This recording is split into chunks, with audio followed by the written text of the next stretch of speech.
Hi, I'm Chris Teutsch, Forage Extension Specialist at the University of Kentucky's Research and Education Center, located in Princeton, Kentucky. And today's presentation is going to focus on hay storage and feeding, reflections of a forage agronomist. And this will be part 2, strategic hay feeding to grow grass. So one of the things that Matt Boer asked me to talk about was feeding hay to grow grass. And I like to call this strategic hay feeding. And essentially what we're doing is that we're, instead of grazing in late summer, we're confining animals either to a pasture or to a dry lot, and we're feeding hay. And what that allows us to do is allows us to stockpile the remainder of the farm or allow grass to grow on the remainder of the farm. And that can be grazed later in the grazing season.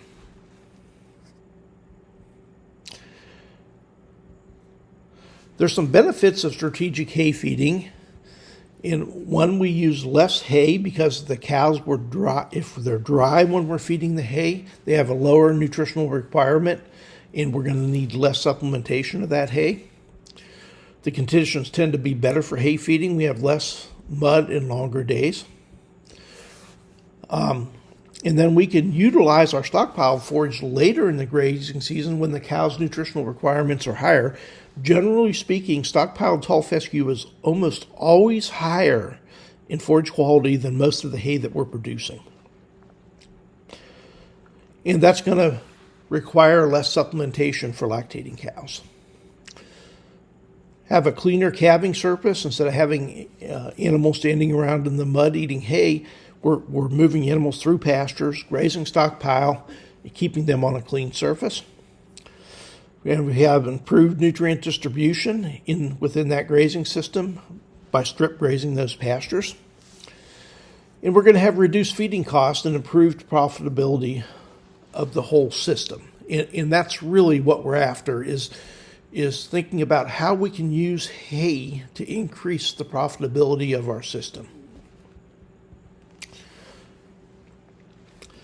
So before I came to Kentucky, Kevin Laurent and David Forquin did a strategic hay feeding demonstration, and they conducted it in far western Kentucky near Gracie. Nobody in this room knows where Gracie is, but it's close to Land Between the Lakes, just east of Land Between the Lakes.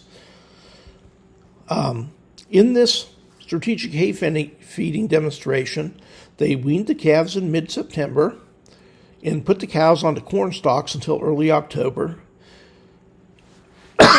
And then they went back into a dry lot and they fed hay until mid-December. And the hay was nothing special. It was 10% crude protein, 51% TDN. But remember, these cows were dry. They were in mid-gestation, so that's when their nutritional requirements are the lowest. And then they went on to stockpiled pasture until March 31st. And this was the forage quality of the stockpile grass. As you see, in mid-December, it was 14% crude protein, 60% TDN. March 9th, 12% crude protein, 61% TDN. So the forage quality was pretty exceptional on the stockpile grass, and that's generally what we find. And then they went back onto spring pasture April 1st. I just want to tell you that when they were doing this demonstration, a busload of producers came up from Tennessee to tour some farms in western Kentucky to ask about adding value to their calves. And an old crusty extension agent got off that bus when they came to this farm, and he looked around, and here it is, mid-September, mid to late September, and these cows are penned up and they're eating hay in a dry lot, and there's just a sea of grass around them. He gets off the bus and looks around and says, "What in the hell is going on here?" And the reason I'm telling you this is because a system like this challenges your paradigms or how you think about things, and that's something we need to do more often. And to that extension agent, his thought was if you've got grass, you need to be grazing it, not feeding hay in September and October. Okay, so here's the results of this demonstration. The average cow weight on October 6th was 1,210 pounds. The average cow weight after the dry lot period, so they went on to corn stalks, then into a dry lot and ate hay, was 1,345 pounds. So those animals actually gained 135 pounds during this hay feeding period. And you're saying, well, that hay was nothing special. And you're 100% right, it was nothing special. But the nutrient requirements of those cows were extremely low at that part of the production cycle. And that allowed them to even put condition on during this hay feeding period. The body condition scores on December 15th, when those animals moved into the stockpile, was 5.2. On March 5th, when they moved out of the stockpile, it was 5.5. 97% of the cows calved by March 15th in 2007, so we had no impact on calving. And 92% of the cows calved by early March in 2008, so no long-term impacts. Hay cost was $1.67 a day per cow, and I adjusted these costs to 2025 values. The grazing cost was about 57 cents a day. So just chew on that for 1 minute. I could either feed hay for $1.67 or I could graze for 57 cents.